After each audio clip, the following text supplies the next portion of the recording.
Hey, everybody. It's another solo episode of the Streamlined Solopreneur. No big story, no big setup. I think, if you read the title and you clicked on it, you're probably very interested in this topic. And so I thought that today's episode would be kind of a reflection / kind of doing it, living the solopreneur parent lifestyle.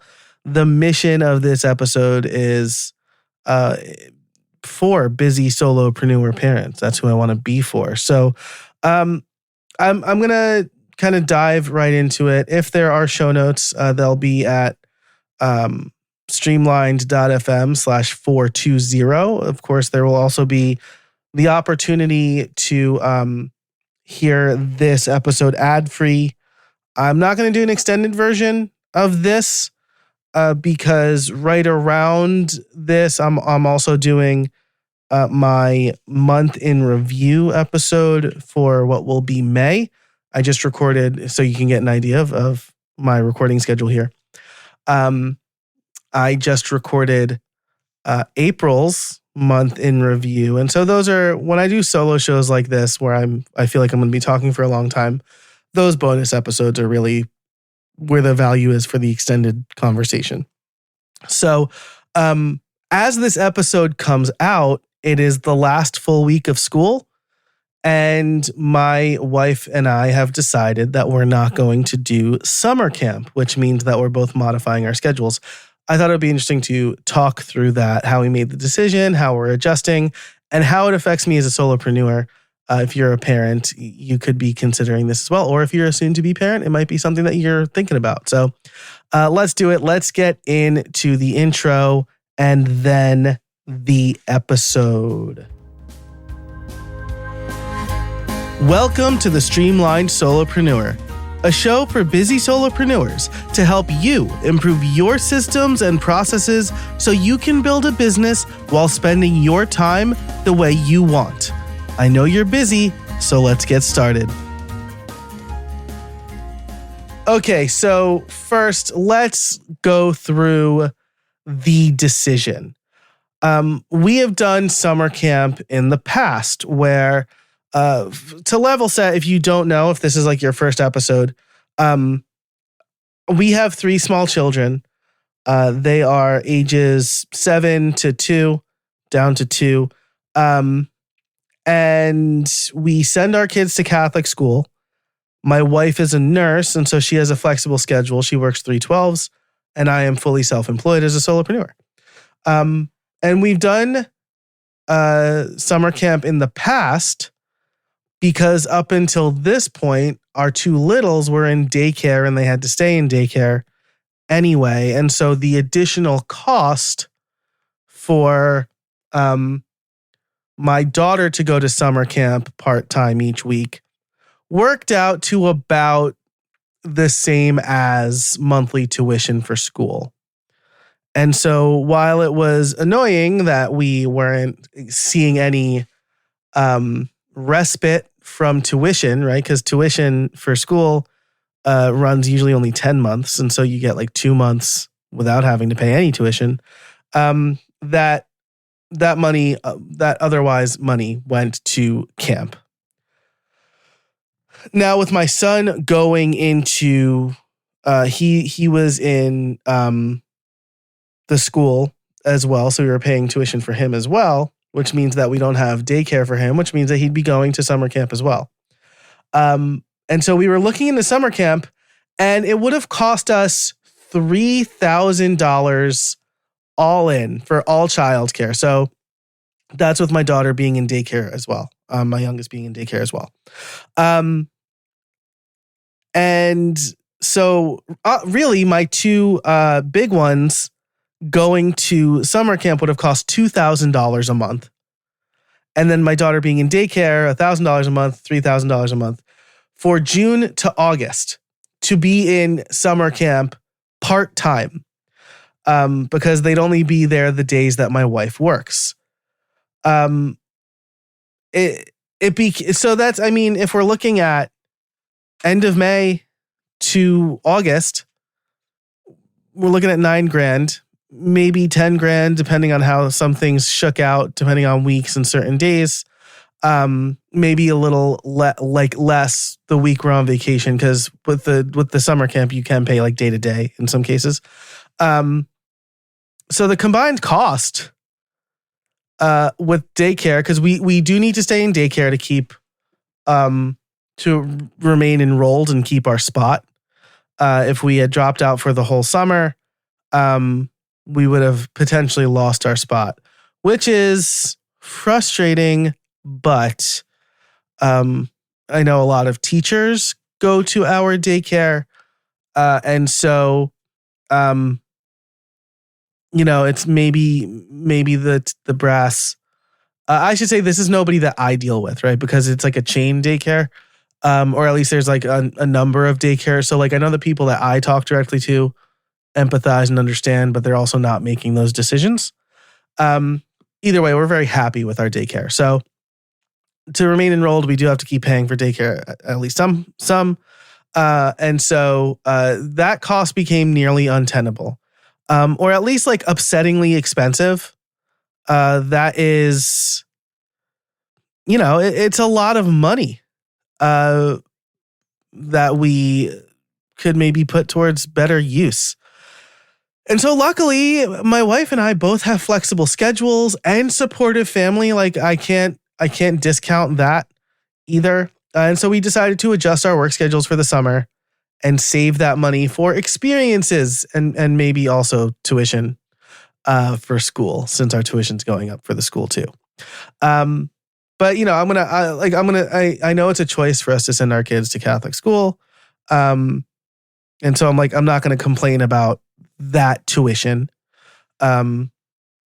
because we did decide to send our kids to a Catholic school over a very good public schools in our area, right? But that's a personal decision that we made. So I'm not going to complain about the school's tuition, because that's our choice and we have good options. So summer camp, though, school's out for the summer and it feels very like price gouging or I don't remember it being this expensive last year. And that I think the dramatic price increase for one child, and then understanding that it would be two children now, that's the thing that kind of stuck in my craw or whatever, I guess, a little bit. I should also say, I don't really like talking about finance stuff publicly, but I think this is really important. A lot of self-employed people, solopreneurs, small business owners who don't have a lot of employees and support, they need to think about this stuff, right? Because if you have a slow month, now that daycare money, right, or that summer camp money, maybe things are a little tighter than you expected, and now you're wondering, does it make sense for me to pay for childcare when I'm barely working this month anyway, right? So there are a lot of considerations. If I had a full-time job and I was making more than I was making now, then we would do it. But also, if I had a full-time job where I was making more than I'm making now, it's very likely that I wouldn't be as available as I can be for my kids. And that is a choice that I made, right? That is the mission of this show, the whole point of me being self-employed. The whole reason I left my agency job was because I feared that I would miss important things in my kid's life. Because at my agency, we were working till 3-4 in the morning. We were told that we had to work weekends if we wanted to get paid on time. And that was fine when I was 24. But when I got married and I had kids, my values and my priorities changed. And so that's why I'm having this discussion in the first place. And maybe if you're listening to this, because I've been there too, where it's I've been working late because I really needed to make ends meet, and I would miss family dinner, or I would miss putting my kids to bed, or I would work on a Saturday. So it's when you're worried about the income coming in, it's easy and understandable to kind of lose sight about why you've decided to go out on your own and have that freedom anyway. And so maybe this is a reminder, you know, um, that maybe the hedge is that you can get all of your work done in 4 days and have that extra time with your kid, right? Because it's not about the volume of work you do. It's about the quality of the work you do. And so if you're like, oh, I wrote like 12 LinkedIn posts and no one's ringing the phone, maybe don't spend that time writing LinkedIn posts and instead use half of that time to reach out to people in your network, you know? Anyway, that got unexpectedly deep. But I want you to understand why I'm not just doing this because I'm cheap. I'm doing this we're doing this. This was a decision my wife and I both made. Because we feel that we both have flexible work schedules. And we felt that we could save that near $10,000 and spend it on something better than having someone else watch our kid while we worked too much or while we worked, right? And I'm grateful that I'm in a position where I can do that. I'm grateful my wife is in a position where she can make her schedule. And so let's get to that, right? Because we do have to adjust our work and daycare schedules a little bit. So Erin did adjust her schedule to work an extra weekend and leverage some PTO that she's accrued. And based on Erin's schedule, I am working the opposite weekdays, right? This is really important. She is giving up one weekend a month so that she can not work on a weekday so that I can work. But I'm also not working on Fridays so that she doesn't have to work every weekend. And then probably I'll be taking off some of those extra days during the week so that she can have a day to herself, because I'm also very concerned about that. That's something I think about too. And so we'll make this work. We've also adjusted daycare down to 2 days from 3. So Abby has always been in daycare part-time. Usually 3 days, the 3 days that Erin works. And we're adjusting that down to 2 days. So there'll be days where I have all 3 kids. There'll be days when Erin has all 3 kids. And so that's kind of how we're working it. Also, adjusting down to 2 saves us some money, right? So I think that puts us in a really good situation where, we'll be working kind of unorthodox schedules for a little bit. But it also enables us to take our family vacation with neither of us working. And again, it'll give us more time with the family. I guess I should say that maybe I haven't. I have focused a lot on the finances, but it's also about spending, my kids are home for the summer and it'll be nice. It'll be chaotic. I'm not going to paint a rosy picture of an only rosy picture. The kids are going to get bored and rammy and I'm going to lose my temper. And that's what parenting is. It's beautiful and frustrating. But, I also recognize that my kids are getting bigger, faster than I'd like them to. And, we're, our library, has a free pass to the zoo and stuff like that. And there will be stuff for us to do.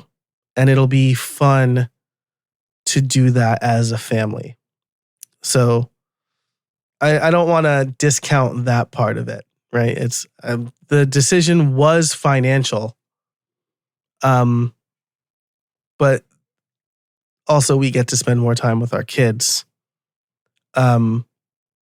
And, starting in September, 2 of our kids will be out of the house 5 days a week, like 5 full school days a week. So, it's something else to think about and something else that we should cherish when we have the summers that we can and that we have the ability to do what we can there. So, so we've adjusted the work schedule in that way. And who knows, this may be like a disaster. Like next year, we're going to be like, no, it was awful, but I doubt it. Especially as our kids get bigger, things will get easier. But we both experience having all 3 kids by ourselves, right? Because when my wife works on weekends, I have the kids by myself. Or when my wife travels, I have the kids by myself. When I travel, my wife has the kids by herself. But it's not all by ourselves, right? We do have a lot of external support, which is the next thing I wanted to talk about here. So, we have family. We live in an area where my wife's family also lives. We have a really good babysitter. She's starting a full-time job in August, I think. So I think we're going to lose her, but that's still the summer, which I know like babysitter is childcare, but or paying for childcare. But again, like the net gain here, right? We're saving a considerable amount of money. But my wife's family are going to watch the kids on certain days. So that I can get that extra like half day work in. We also have a lot of friends and family who are like teachers and have non-traditional schedules, who said they're willing to help, which is incredible. And so we're really lucky to have that support system, right? It's one of the reasons that we moved towards my wife's family when we became parents, because we were living kind of in the middle of both of our families. And we quickly realized that would be untenable. And so, Erin's family is younger and more concentrated in one area. And so that was a pretty easy decision. And, we're very lucky to have that support. Okay, so that's all the mushy gushy level setting stuff. I want to talk about how this is going to affect me as a freelancer, maybe some things that not a freelancer, as a solopreneur. Whew, I had a flashback there. I mean, both, I guess, but solopreneur is the word I'm trying to use now. So let's take a quick break for our sponsors. Look, when you have an online-based business, speed and reliability are the most important aspects of a service. Not far behind that is actually owning the website that your business relies on. When you own your website, you're not subject to an algorithm, changing terms, or accidental shutdowns. That's why I'm so excited that Liquid Web is back as a sponsor of How I Built It this year. Their Cloud VPS is some of the best in-class hosting you can get when your business relies on your website. From speed to security and protection to regular backups, with Liquid Web, you can trust your website will remain in tip-top shape. Not technically savvy? Don't worry. Liquid Web offers fully managed hosting, which means they have a team of knowledgeable experts looking after your website for you, so you can focus on running your business. If you need fast, reliable, and secure hosting for your business, check out Liquid Web. Head over to howibuilt.it/liquidweb today. Hey, real quick before we get back into the episode, I want to tell you about my free newsletter, Podcast Workflows. If you are wondering how I can successfully run this show, plus 2 other shows, plus run a business, plus run 3 children, Podcast Workflows is for you. You will get weekly emails with behind-the-scenes look on how I produce this show, experiments I am trying with other podcasts, and general advice to start, grow, and monetize your podcast. You'll also have the opportunity to become a member and get ad-free extended episodes of this show as well as bonus content. You can do all of that over at podcastworkflows.com/join. That's podcastworkflows.com/join. Sign up for free today. And then we will come back and I'll talk about kind of how this affects me as a solopreneur. Okay, so first of all, how does this affect me? What am I doing to mitigate this, right? Understanding that I'm probably only going to be working half weeks. This is something that if you know my story, you know that this happened during the pandemic, except we didn't have the support that we had, and my wife didn't have the flexible schedule that she had. We also had one fewer children. Actually, by the end of the pandemic, we had all of them. But you know, this is something that I have a little bit of experience with, except I actually see it coming now. So I'm adjusting my calendar to only have meetings on certain days. I want to maximize the consecutive work hours I have to do that deep work when I can. There's going to be some extra planning that goes into my week. In my April retro, I did talk about like one big project per month. I think that's going to be extra crucial over the summer. So, you know, I'm going to do a little extra planning to really time box when I can. And again, I'm going to be as flexible as I can with meetings, right? Like if I have a sponsor who wants to pay me $10,000, I'm not going to be like, sorry, I can only meet like Wednesday evenings. But I do need to guard at least one full day against meetings, because those are probably going to be my most productive days. So I'm going to adjust my calendar to that. And then plan, like do some extra planning. I'll probably plan out a full month. Usually on Sundays, I sit down and I plan out my week. I'll probably kind of high level plan out the full month, based on the stuff I'm working on. I'm also going to have as few time specific obligations as possible. So like no live courses, maybe fewer webinars. The exception being live streams, since they slot into my current schedule, which is Thursdays at 2 p.m. You know, I've had that slot open all school year, and so I'll continue to have that slot open all summer. I'm also going to reduce the number of side projects and focus only on core content and client work for now. Luckily, I'm pretty ahead for this podcast. And so I'll probably batch a bunch of solo episodes as we approach, you know, I'm doing this one. But like as we approach the end of the school year, since I'm recording this like almost a month ahead of time, I'll batch some more so that I have that flexibility. I also do take a summer break for this podcast of a few weeks. And so I'll have that as well. And then as far as, so I know like some of the project, right? So I'm an RSS.com evangelist. I'm going to have that obligation, right? Like that is, they are a family first company. It's one of the reasons I decided to do work with them. And they're really great and understanding. But, you know, I also am aware that I don't want to take advantage of that. I want to deliver what I promise. And I want to fulfill my role and help them in the ways that they want, that they, you know, expect me to help them. And so, you know, I'm probably going to dedicate a large chunk of at least one day.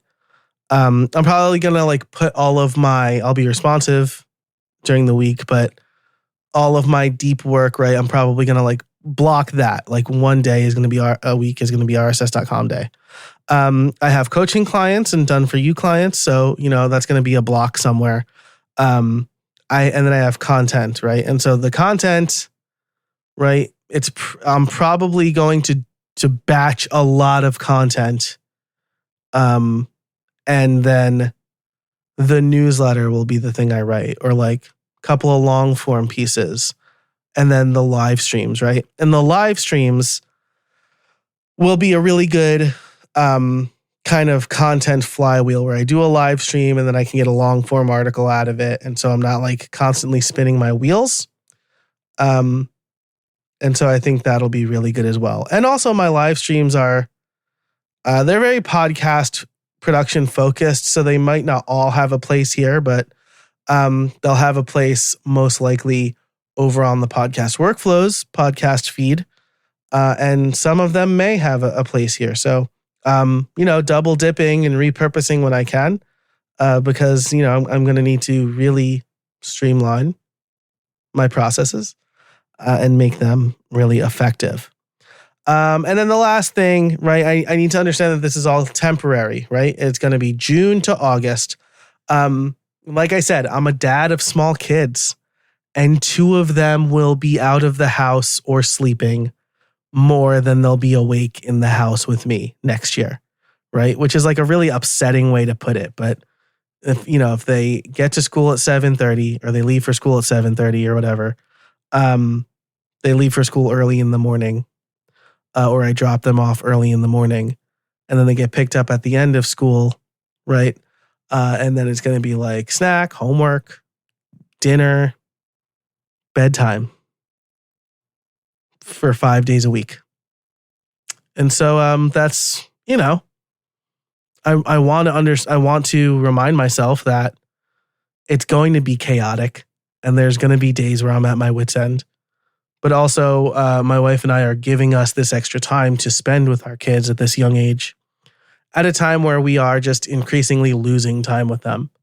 So it's going to be a good reminder for me, I think. And I mean, this is why I do it, right? Flexibility for my family. Enjoy the time now because I know they're getting big. And, soon they might not even want to hang out with me, right? I took my daughter to a gal pal dance, father-daughter dance. And she came and hung out with me sometimes, but she was mostly off with her friends. And I get it, right? It's a great time for her to socialize with her friends when she's not in school. But that time always hits you. It always comes sooner than you maybe hoped or expected. And so I want to cherish the time I have and really maximize it when I can. Okay, so that's it on that cheery note. I guess the cheery note is that I'm able to spend the time with my kids, right? This is going to be great.